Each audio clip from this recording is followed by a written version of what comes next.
Radio Sucesos 101.7 FM presenta su noticiero Sucesos con Milton Pérez y Verónica Larrea. Un periodismo libre para una democracia plena. Los hechos y las opiniones de los sucesos que marcan nuestro tiempo.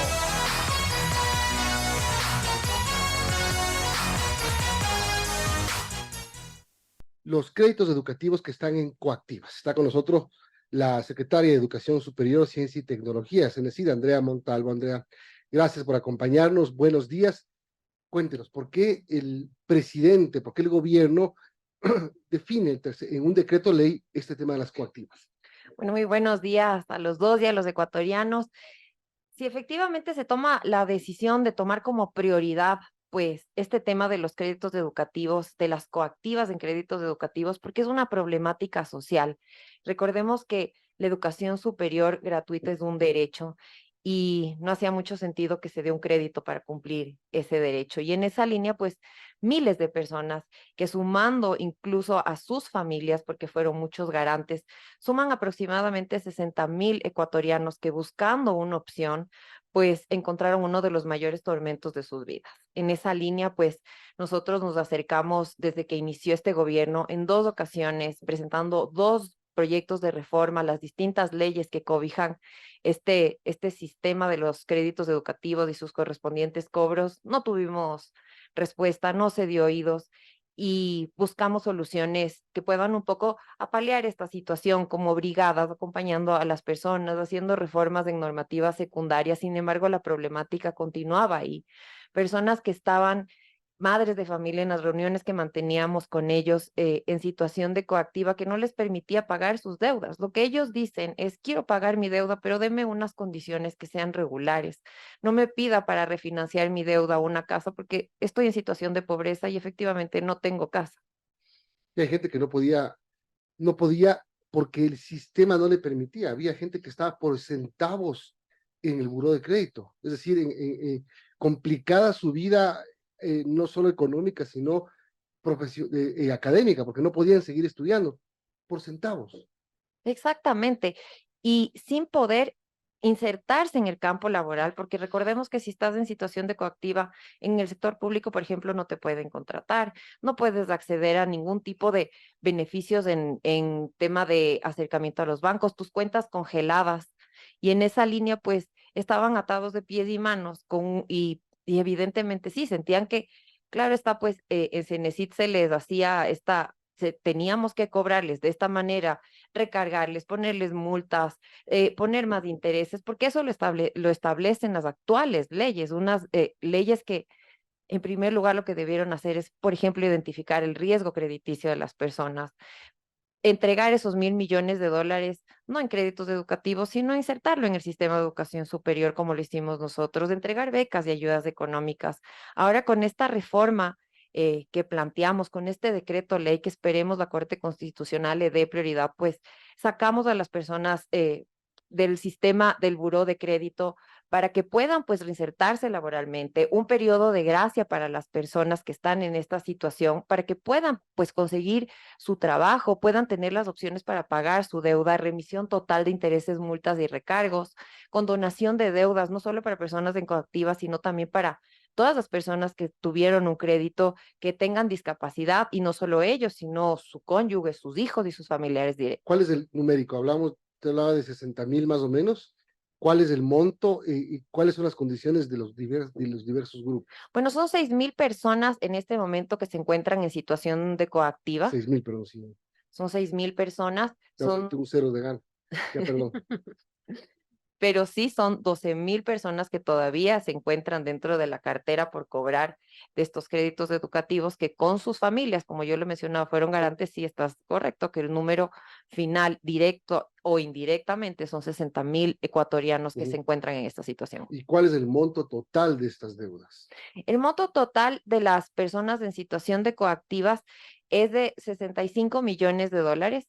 Nosotros con esta reforma aproximadamente vamos a, a solucionar necesitamos $20,000,000 en cuanto recordemos que además de esta cartera es vencida y en el ámbito bancario, y aquí me permito hacer un entre paréntesis, no tiene sentido que Cenecit esté hablando de estos temas, pero es nuestra responsabilidad hacerlo. Estos créditos resultan ser ya una cartera incobrable. Entonces, el riesgo y el valor económico no es tan simbólico como solucionar la Esto problemática estaba en el social. Banco del Pacífico, ¿verdad? La mayoría está en el Banco del Pacífico. Sí, cuando se extingue Se el... transfirió todo al Banco del Pacífico. Exactamente. Y ahí Pero cuando empezaron la los cartera problemas para vence, muchos. vuelve a Cenecit. Cuando ya la cartera vence y tiene que pasar a coactiva, vuelve a Cenecit para que nosotros sigamos con el proceso coactivo. Por la ley, por lo que establece la ley. Estamos hablando con Andrea Montalvo, la secretaria de Cenecit. Son las 8:26. Ahora, Andrea, este proyecto, este decreto ley reforma 4 normativas, con lo que se permite pues que los ciudadanos que están en este programa de coactiva se acojan a ciertos beneficios. ¿Cuáles son concretamente estos beneficios? Bueno, en primer lugar, remisión 100% de intereses, multas y recargos para estas operaciones vencidas. En segundo lugar, eliminamos del buró crediticio estas deudas para que las personas puedan reinsertarse de mejor manera. Un periodo de gracia de 6 meses para personas que se encuentren sin trabajo, para que puedan, pues, durante ese tiempo, sin una coactiva, encontrar su trabajo y, como ellos lo han dicho, pagar su deuda. Por otro lado, también la condonación de deudas, no solamente para personas con enfermedades catastróficas, sino que lo hemos ampliado a personas con discapacidad, y no solamente la persona, sino también su cónyuge, sus hijos o sus familiares directos. Ahora, este tema ya estuvo tratado en la Asamblea Nacional. Fue negado. Hay que hacer cambios de leyes. ¿El decreto ley modifica alguna ley? Bueno, sí, modifica en Ujú, una parte del Código Ingenio, del COESI, ujú, no fue tratado. En la Asamblea se presentaron, como lo mencioné, dos ujú, reformas ujú. y no Exacto. fueron abordadas. No, o sea, no fueron ni siquiera negadas, no fueron No, tramitadas. no, pedíamos comparecencias. Ya me acuerdo una, por eso le quería preguntar. ¿Cuál fue una que se hizo viral, que usted ahí discutía con personas en la Asamblea Nacional? ¿Qué pasó?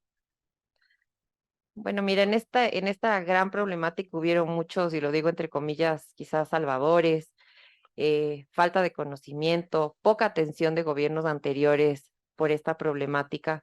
Las madres pasaban días, meses enteros fuera de la asamblea, otros días fuera de la presidencia, otros días fuera de Cenecit, buscando una solución.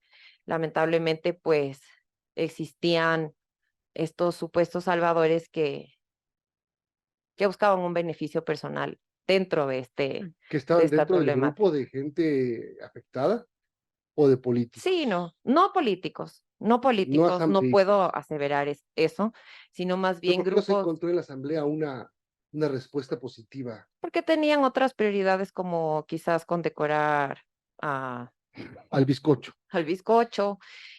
En la asamblea, cuando estuve ahí, mi indignación fue porque las madres pagaban rubros para poder estar en la asamblea, para poder estar afuera, para supuestamente ser Para atendidas. entrar a las Mi sesiones. indignación en ese momento fue con las personas que abusaron de ellas, que se sirvieron de ellas en vez de servir a ellas. Bueno, vamos viendo los principales, digamos, ítems del decreto. Eliminación del reporte de las operaciones en coactiva para el buró de crédito. Con esto se mejora la calificación creditiva de las personas. Esto les va a poder, esto puede significar que puedan trabajar, Exactamente. que puedan comprarse una casa, aparte de seguir con su vida normal, es decir, que puedan ser sujetos de crédito en definitiva. Exacto, ellos quieren pagar, las personas con las que hemos hablado saben que las deudas se deben honrar, pero no tienen posibilidad de pagarlo. Deudas que de 6,000 han pasado a $35,000 por las multas de intereses y recargos. Algo que también incluye este decreto ley es que ya no se pidan garantías reales como una casa cuando evidentemente no tienen una casa, no tienen un bien que puedan pues O que ponerlo en se, o garantía, que, o sino que que se se... pongan como garantes a personas de su círculo, como sus abuelos, por ejemplo. Porque Exactamente. yo he Ahora conocido gente que por este tema le fregó la vida a su abuelita, claro, y por no ejemplo. solamente porque además su abuelita puso una garantía real. Exactamente, por eso. Ampliación del beneficio de la condonación total o parcial de deuda del deudor principal, su cónyuge, hijo dependiente, familiares que padezcan discapacidad, ya lo dijo usted eso. Remisión de intereses, multas y recargos del 100% de procesos vencidos o planes de pago en coactiva, también lo dijimos. Cuarto, posibilidad de suscribir convenios de facilidades de pago para deudas de hasta 45,000 sucres, Dólar. 45,000 dólares, solo con la presentación de garantías personales. Del tema, del tema principal. Garantías personales, ¿qué significa?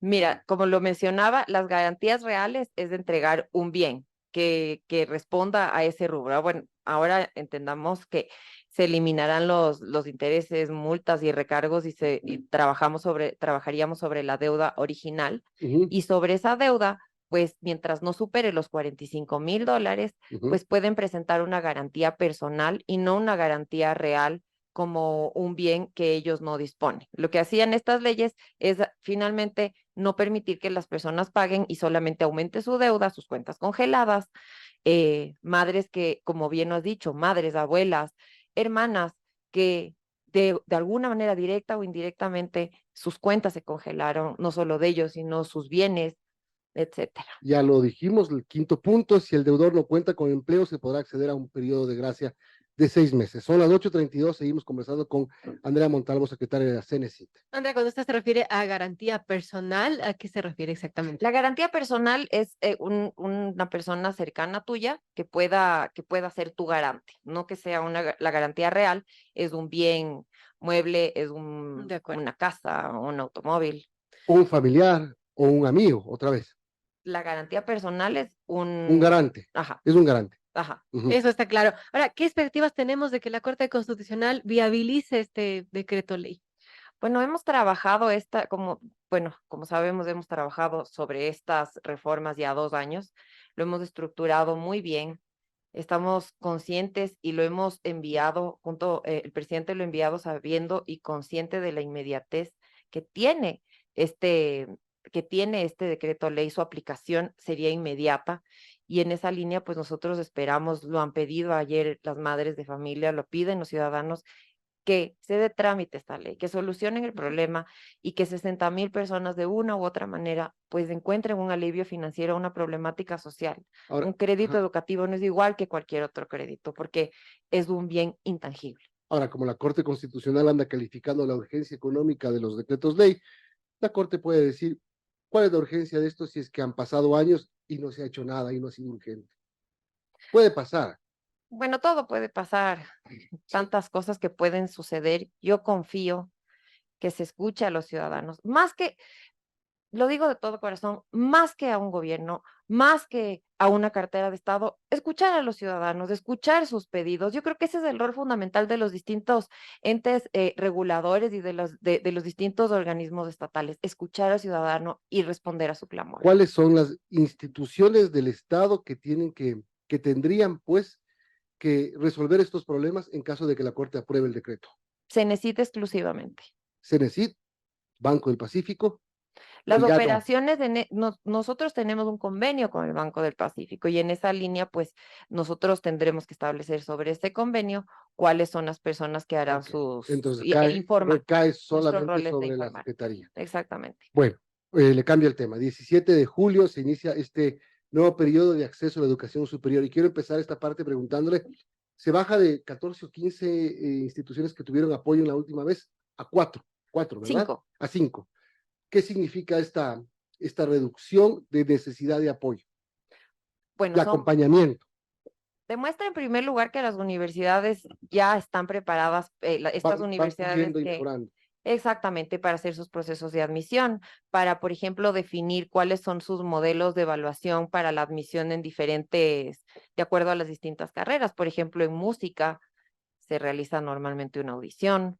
Si hablamos, por ejemplo, de medicina, quizás es un test específico, este test único que evaluaba se aplicaba para todos y que solo arrojaba una nota, pues efectivamente no era precisamente un modelo de admisión pertinente, pero sobre todo se han preparado muy bien para promocionar sus carreras, para cumplir con esa misión de que en territorio las personas conozcan oferta, conozcan que esas universidades son públicas, 100% gratuitas, que conozcan adicionalmente cuáles son sus servicios de bienestar, servicios estudiantiles y promocionar en conjunto también con el estudio con empresa, a ver si esas universidades, si esas carreras son pertinentes, pues en conjunto trabajar con los jóvenes para colocar esa oferta y que la universidad pues no solamente trabaje, no solamente reciba un listado de jóvenes, sino trabaje en procesos completos, integrales de acceso, permanencia y titulación. ¿Cuántos cupos va a ir disponibles? En el anterior periodo fueron 120,000 y quedaron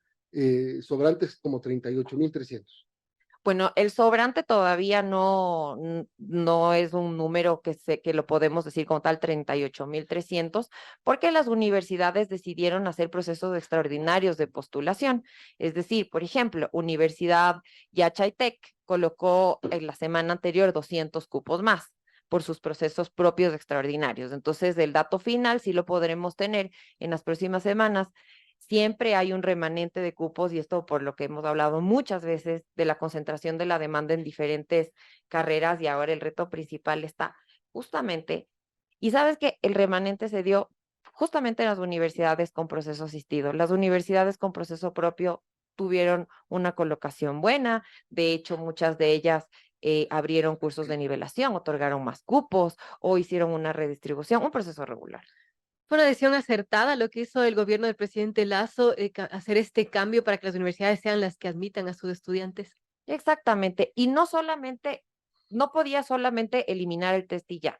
Para eliminar el test tenías que asegurar un entorno de situaciones y un grupo de soluciones que estaban alrededor. Por ejemplo, eliminar la sobreregulación en el sistema de educación superior, que las universidades puedan presentar, y esto también puedan, es una palabra que espero nunca más se vuelva a repetir, puedan presentar carreras, puedan presentar sedes y extensiones, presencia en territorio. Por otro lado, un aumento histórico de recursos a las universidades, 1.300 millones de dólares, y nosotros pues complementando con becas y ayudas económicas, son 20,000 becas TEC, becas 100% de cobertura, y otro rubro que no podemos desconocer son 55 millones de dólares que se entregan a las universidades cofinanciadas. Hemos regularizado en articulación con estas universidades que estas becas sean reales, becas de entre 78 y el 100% de cobertura en la matrícula y colegiatura para los jóvenes. ¿Cuántos cupos eran para este proceso? Este proceso las universidades lo van a completar en los próximos días. El último proceso tuvimos cerca de 121,000 cupos. Nosotros, por lo que vemos y la creación de nuevas carreras, sabemos que ese número va a seguir aumentando. Es muy probable, no va a seguir aumentando, y eso quiero ser muy enfática, en carreras tradicionales, va a seguir aumentando en carreras que son necesarias para el país, en carreras, por ejemplo, si hablamos de medicina, recordemos que no solamente, si hablamos de salud, no solamente es medicina, existen varias carreras, Los médicos, optometristas, auxiliares. Exacto, enfermeros, etcétera. Las universidades que van a necesitar acompañamiento en esta ocasión son la Escuela Politécnica Nacional, la Central, la Universidad Central, la Universidad del Sur Manabí, la Técnica de Babahoyo y la Luis Vargas Torres de Esmeraldas. A partir del próximo año, nadie va a tener acompañamiento. Todas las universidades manejarán su proceso propio, siempre con un monitoreo permanente y un trabajo que espero siempre sea de esa manera, velando porque se cumplan con las políticas de acción afirmativa, con el propio reglamento del sistema de nivelación y admisión, y pues se necesita como órgano rector de los institutos, pues seguirá manejando los procesos de admisión de ellos.